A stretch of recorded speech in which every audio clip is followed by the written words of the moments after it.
हरे कृष्णा, राधे राधे। हम सभी साधक श्री चैतन्य चरितावली श्रवण कर रहे हैं। प्रसंग है श्री अद्वैताचार्य जी की पहेली। इस मनुष्य लोक में मनुष्य के शरीर धारण करने का केवल इतना ही प्रयोजन है कि वह भगवान वासुदेव के प्रति भक्ति करे और उनके सुमधुर नामों का सदा अपनी जिह्वा से उच्चारण करता रहे। मात्र वक्त श्री गौरांग उन्मादावस्था में भी अपने स्नेहमयी जननी को एकदम नहीं भूले थे। जब वे अंतर्दशा से कभी कभी बाहरी दशा में आ जाते थे तो अपने प्रिय भक्तों की और प्रेममयी माता की कुशल क्षेम पूछते और उनके समाचार जानने के निमित्त जगदानंद जी को प्रतिवर्ष गौड़ भेजते थे। जगदानंद जी गौड़ में जाकर सभी भक्तों से मिलते, उनसे प्रभु की सभी बातें कहते, उनकी दशा बताते और सभी का कुशल क्षेम लेकर लौट आते। शची माता के लिए प्रभु प्रतिवर्ष जगन्नाथ जी का प्रसाद भेजते और भांति भांति के आश्वासनों द्वारा माता को प्रेम संदेश पठाते। प्रभु के संदेश को कविराज गोस्वामी के शब्दों में सुनिए। हे माता, मैंने तुम्हारी सेवा छोड़कर पागल होकर संन्यास धारण कर लिया है। यह मैंने धर्म के विरुद्ध आचरण किया है। मेरे इस अपराध को तुम चित्त में मत लाना। मैं अब भी तुम्हारे अधीन ही हूँ। निमाई अब भी तुम्हारा ही पुराना ही पुत्र है। नीलांचल में तुम्हारी ही आज्ञा से रह रहा हूँ और जब तक जीऊँगा तब तक नीलांचल को नहीं छोड़ूंगा। इस प्रकार प्रतिवर्ष प्रेम संदेश और प्रसाद भेजते। एक बार जगदानंद पंडित प्रभु की आज्ञा से नवद्वीप गए। वहाँ जाकर उन्होंने शची माता को प्रसाद दिया, प्रभु का कुशल समाचार बताया और उनका प्रेम संदेश भी कह सुनाया।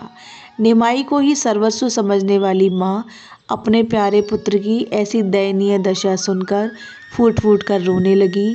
उसके अति क्षीण शरीर में अब अधिक दिनों तक जीवित रहने की सामर्थ्य नहीं रही थी। जो कुछ थोड़ी बहुत सामर्थ्य थी भी सो निमाई की ऐसी भयंकर दशा सुनकर उसके शोक के कारण विलीन हो गई। माता अब अपने जीवन से निराश हो बैठी। निमाई का चंद्रवदन अब जीवन में फिर देखने को न मिल सकेगा। इस बात से माता की निराशा और बढ़ गई। वह अब इस विश्व में जीवन भार को बहुत दिनों तक ढोते रहने में असमर्थ सी हो गई। माता ने पुत्र को रोते रोते आशीर्वाद पढ़ाया और जगदानंद जी को प्रेम पूर्वक विदा किया। जगदानंद जी वहाँ से अन्याय भक्तों के यहाँ होते हुए श्री अद्वैताचार्य जी के घर गए। आचार्य ने उनका अत्यधिक स्वागत सत्कार किया और प्रभु के सभी समाचार पूछे। आचार्य का शरीर भी अब बहुत वृद्ध हो गया था। उनकी अवस्था 90 के ऊपर पहुंच गई थी। खाल लटक गई थी। अब वे घर से बाहर बहुत ही कम निकलते थे।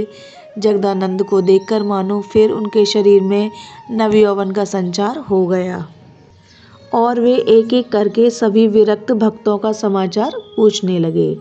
जगदानंद जी 2-4 दिन आचार्य के यहाँ रहे। जब उन्होंने प्रभु के पास जाने के लिए अत्यधिक आग्रह किया तब आचार्य ने उन्हें जाने की आज्ञा दे दी और प्रभु के लिए एक पहेली युक्त पत्र भी लिख कर दिया। जगदानंद जी उस पत्र को लेकर प्रभु के पास पहुँचे। महाप्रभु जब बाहरी दिशा में आए तब उन्होंने सभी भक्तों के कुशल समाचार पूछे।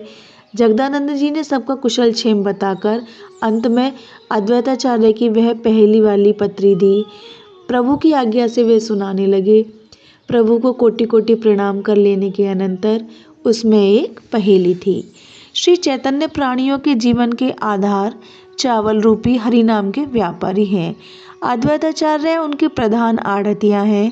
जैसा ही पागल व्यापारी है वैसा ही पागल आढ़तिया भी है और पागलों का सा ही प्रलापपूर्ण पत्र भी पढ़ाया है। पागलों के सिवा इसके मर्म को कोई समझ ही नहीं सकता है। पागल आढ़तिया कहता है, उस बावले व्यापारी से कहना सब लोगों के कोठी कुटिला हरिनाम रूपी चावलों से भर गए। अब इस बाजार में इस सस्ते माल की बिक्री नहीं रही। अब यह व्यापार साधारण हो गया। तुम जैसे उत्तम श्रेणी के व्यापारी के योग्य अब यह व्यापार नहीं है, इसलिए अब इस हाट को बंद कर दो। बावले व्यापारी को बावले आढ़तिया ने यह संदेश भिजवाया है। सभी समीप में बैठे हुए भक्त इस विचित्र पहेली को सुनकर हंसने लगे। महाप्रभु मन ही मन इसका मर्म समझकर कुछ मंद मंद मुस्कुराए और जैसी उनकी आज्ञा इतना कहकर चुप हो गए। प्रभु के बाहरी प्राण श्री स्वरूप गोस्वामी को प्रभु की मुस्कुराहट में कुछ विचित्रता प्रतीत हुई, इसलिए दीनता के साथ पूछने लगे, प्रभु मैं इस विचित्र पहेली का अर्थ समझना चाहता हूँ। आचार्य अद्वैत राय ने यह कैसी अनोखी पहेली भेजी है, आप इस प्रकार इसे सुनकर क्यों मुस्कुराए। प्रभु ने धीरे धीरे गंभीरता के स्वर में कहा, अद्वैताचार्य कोई साधारण आचार्य तो है नहीं, वे नाम के ही आचार्य नहीं हैं, किंतु आचार्य पने के सभी कार्य भलीभांति जानते हैं। उन्हें शास्त्रीय विधि के अनुसार पूजा पाठ करने की सभी विधि मालूम है। पूजा में पहले तो बड़े सत्कार के साथ देवताओं को बुलाया जाता है, फिर उनकी षोडशोपचार रीति से विधिवत पूजा की जाती है। यथास्थान पधराया जाता है, जिस मांगलिक कार्य के निमित्त उनका आह्वान किया जाता है, और वह कार्य जब समाप्त हो जाता है तब देवताओं से हाथ जोड़कर कहते हैं, गच्छ गच्छ परम स्थानम, अर्थात अब अपने परम स्थान को पधारिए। संभवतः यही उनका अभिप्राय हो। वे ज्ञानी पंडित हैं, उनके अर्थ को ठीक ठीक समझ ही कौन सकता है। इस बात को सुनकर स्वरूप गोस्वामी कुछ अनमनस्क से हो गए। सभी को पता चल गया कि महाप्रभु अब शीघ्र ही लीला संवरण करेंगे। इस बात के स्मरण से सभी का हृदय फटने लगा। उसी दिन से प्रभु की उन्मादावस्था और भी अधिक बढ़ गई। वे रात दिन उसी अंतर्दशा में निमग्न रहने लगे। प्रतिक्षण उनकी दशा लोग बाहर सी बनी रहती थी।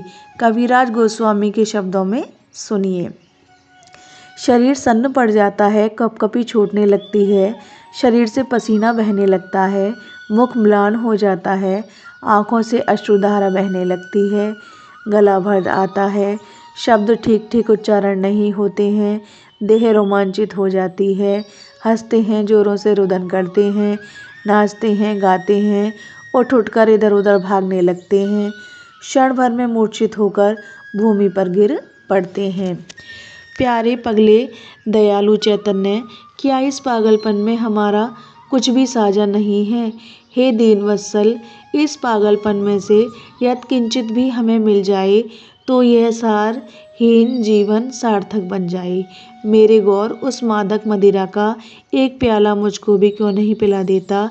हे मेरे पागल शिरोमणि, तेरे चरणों में कोटि कोटि नमस्कार करता हूँ।